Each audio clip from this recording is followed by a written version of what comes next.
Party बनाइएगा ना? जी जी। बसंती देवी, ओ बसंती देवी हारी हैं, आप बसंती देवी से परचेज किए हैं? जी जी ने बसंती देवी उसने एक power of attorney 1 Vipin Kumar को दिए थे, उससे हम खरीदे हैं। You are purchaser of Basanti Devi through power of attorney? जी, तो हम पार्टी बनाते हैं। बसंती देवी और विपिन कुमार को भी बना देते हैं, जो हजूर का डायरेक्शन है। काहे के लिए हम बोलेंगे कि आप बना दीजिए जबरदस्ती? आप नहीं बनाए हैं, जब ड्राफ्ट कर रहे थे तो हम बनाए।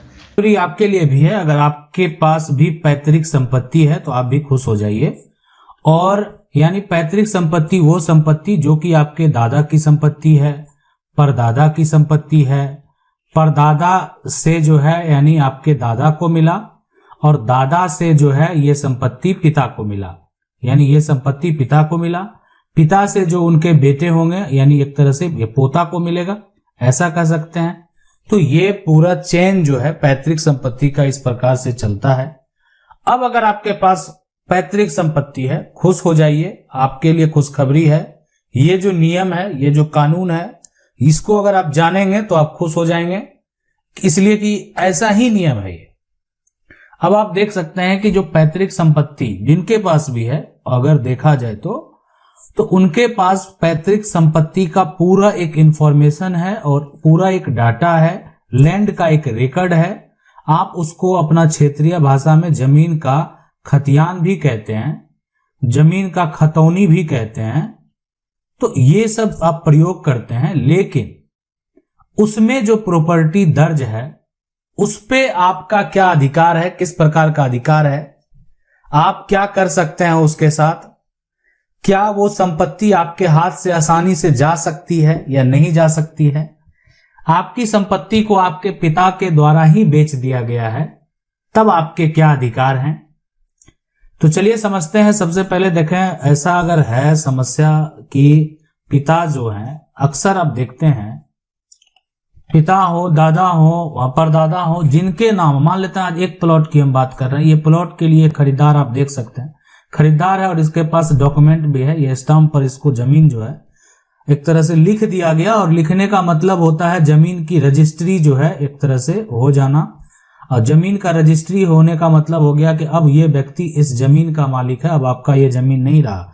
अगर आपके खतियान में भी दर्ज है वो जमीन, तो अब उस जमीन का मालिक हो जाएगा खरीदार। लेकिन हमारा कानून क्या कहता है, अगर ये जमीन जो है पिता ने बेच दिया है, लेकिन यहां पर पिता को भी ये संपत्ति उनके पिता से प्राप्त हुआ, कहने का मतलब पिता को आपके दादा से प्राप्त हुआ, दादा को आपके परदादा से प्राप्त हुआ। अब उनके पहले क्या कहानी था, मान लेते हैं कि वो ना आपको पता है और ना हम जानना चाहते हैं, यानी आपको जानकारी लेने की भी जरूरत नहीं है। इसीलिए कि अब आपके अधिकार का जो गैप होना चाहिए वो यहां पर आपको मिल गया कि आपका परदादा के समय से ये संपत्ति जो है था, परदादा के बाद दादा का नाम आया, दादा के बाद पिता के नाम पर वर्तमान में जमीन का पूरा जो टैक्स जा रहा है वो पिता के नाम से है, पिता के नाम वो संपत्ति दर्ज है। अब सीधी सी बात है, जिस व्यक्ति के नाम संपत्ति दर्ज होगा उसको बेचने का अधिकार है, वो संपत्ति को बेच सकता है। अब है कि वो उन पर डिपेंड करता है। लेकिन पैतृक संपत्ति में कुछ कहानी अलग है, कुछ कंडीशन अलग है। यहां पर पैतृक संपत्ति में जो भी उत्तराधिकार है और परिवार अगर ज्वाइंट है, उसमें एक आप ऐसा कह सकते हैं वो एक प्रकार का जो प्रॉपर्टी का अपने नाम पर रखे हुए हैं, उपयोग कर रहे हैं, तो वो उस प्रॉपर्टी का केयर टेकर, देखभाल करने वाले हैं। तो क्या देखभाल करने वाले हैं तो पिता जो है वो सिर्फ प्रॉपर्टी का देखभाल करने वाले हैं, अधिकार बेटा का होगा? बिल्कुल ऐसा भी नहीं है। अधिकार पिता का भी होगा, अधिकार बेटा का भी होगा, अधिकार बेटी का भी होगा। अब आपको पता है कि हिंदू उत्तराधिकार अधिनियम में संशोधन कर दिया गया और हिंदू उत्तराधिकार अधिनियम में संशोधन के बाद संपत्ति में बेटी का कानूनी तौर पर अधिकार है।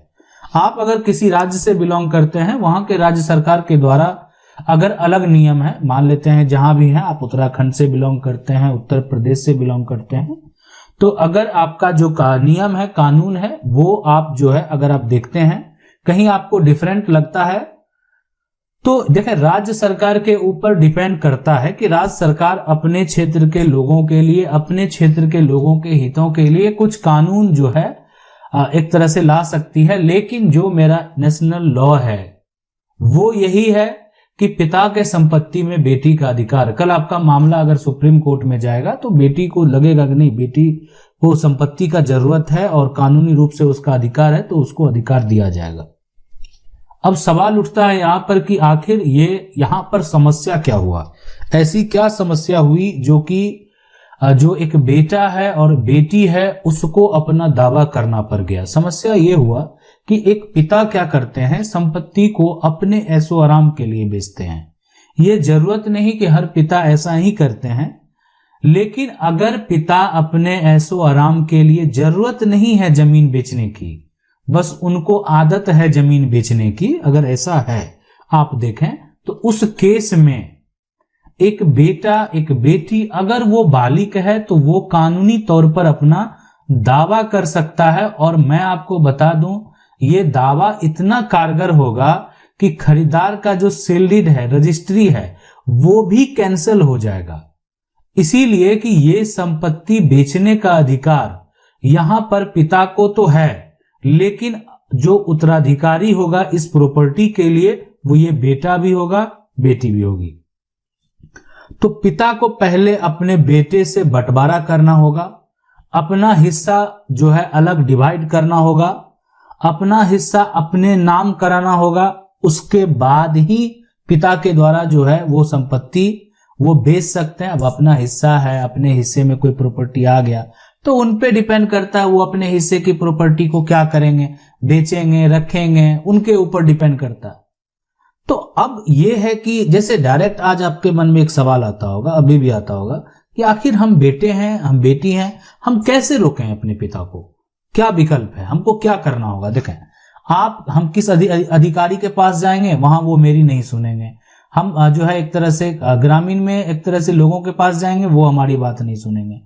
मैं आपको बताता हूं, आपकी बात जो आपका कानून है वो जरूर सुनेगा। आप सिविल कोर्ट जाइए, सिविल कोर्ट में अगर पिता संपत्ति को बेच देते हैं, ठीक है, तो आप जो है उस विक्रेता के ऊपर और साथ में अपने पिता के ऊपर केस फाइल करके उस सेल डीड को कैंसिल करा सकते हैं। अगर पिता बेचने का सोच रहे हैं तो आप उस पर रोक लगा सकते हैं, ठीक है। यानी पिता का जितना दादा से प्रॉपर्टी मिला है, अभी वर्तमान में अगर संपत्ति का बंटवारा किया जाएगा, हक की बात की जाएगी, तो पिता को जितना, मान लेते हैं पिता को ये भी प्रॉपर्टी मिला है, ये भी प्रॉपर्टी मिला, ये भी प्रॉपर्टी मिला, ये भी मिला, तो लेकिन कुछ पार्ट जो है पिता बेच चुके हैं। मान लेते हैं ये टुकड़ा पिता बेच दिए हैं, इस टुकड़े को पिता बेच दिए हैं।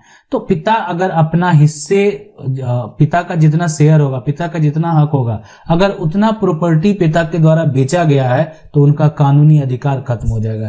प्रॉपर्टी को बेचने के लिए अब देखें, जब भी पैतृक संपत्ति की जमीन की रजिस्ट्री होती है तो उस रजिस्ट्री में क्या मेंशन किया जाता है कि इस जमीन को हम अपनी बच्ची की परवरिश के लिए, बेटी के विवाह के लिए, या किसी प्रकार का कोई अगर श्राद्ध कर्म है उसके लिए, यानी जो एक तरह से प्रक्रिया होता है मरने के बाद, उसके उपरांत बहुत सारे नियम है इसमें भी, तो वो मेंशन किया जाता है बच्चे के जो है एक तरह से जीवन यापन के लिए। तो ये कुछ कंडीशन है जिसमें जो गार्जियन है वो पिता है या बड़े भाई है या माता है, तो उनके ऊपर अगर जिम्मेवारी आती है तो वो उस कंडीशन को मेंशन करा के प्रॉपर्टी को बेच सकते हैं।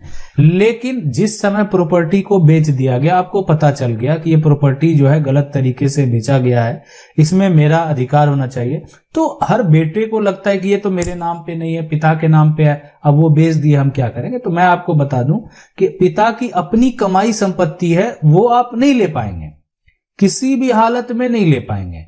लेकिन अगर पिता का वो संपत्ति जो है वो पैतृक संपत्ति है तो वो आप प्राप्त कर पाएंगे, इसलिए कि उस पे आपका कानूनी अधिकार है, उस पे आपका दावा जो है वो एक तरह से सही साबित होगा। आप अपना दावा करके उस रजिस्ट्री को कैंसिल करा सकते हैं। लेकिन अब जो सवाल आएगा, ये मन में सवाल आएगा कि पिता के द्वारा संपत्ति बेचा जा रहा है, तो आखिर ऐसी नौबत खरीदार को नहीं आए, ये एक बड़ा सवाल है। और सभी के मन में ऐसा आता होगा कि ये जो है पिता के द्वारा, मान लेते हैं हर जगह तो पिता ही संपत्ति बेचते हैं, अरे कहीं ना कहीं कोई संपत्ति बेच रहा है, वो कोई किसी का तो पिता होगा, किसी का तो बेटा होगा। तो हम तो जिससे भी खरीदेंगे, कहीं भी प्रॉपर्टी खरीदेंगे, तो बेचने वाला वो तो एक पिता ही होगा, है ना। वो छोटे बच्चे का पिता हो या बड़े बच्चे का पिता हो, तो क्या ऐसे में तो खरीद बिक्री रुक जाएगी? तो ये एक बड़ा मन में सवाल है, और इसके लिए हम जल्द जो है आपको बताने वाले हैं और बताएंगे कि आखिर क्या करना चाहिए। ये तो बड़ा सवाल है, आखिर आपको क्या करना चाहिए? बस एक जो है, एक आपको बात पर सिर्फ ध्यान रखना है, कब? जब ये सेल डीड तैयार होगा, उसके बाद कोई भी बेटा भी आ जाएगा, कुछ भी आ जाएगा, बेटी भी आ जाएगी, कोई भी आएगी, उसका सेल डीड जो है, आपका जो रजिस्ट्री है, वो कैंसिल नहीं करवा पाएगा। ऐसे तो आसानी से रजिस्ट्री कैंसिल हो जाएगा। तो वो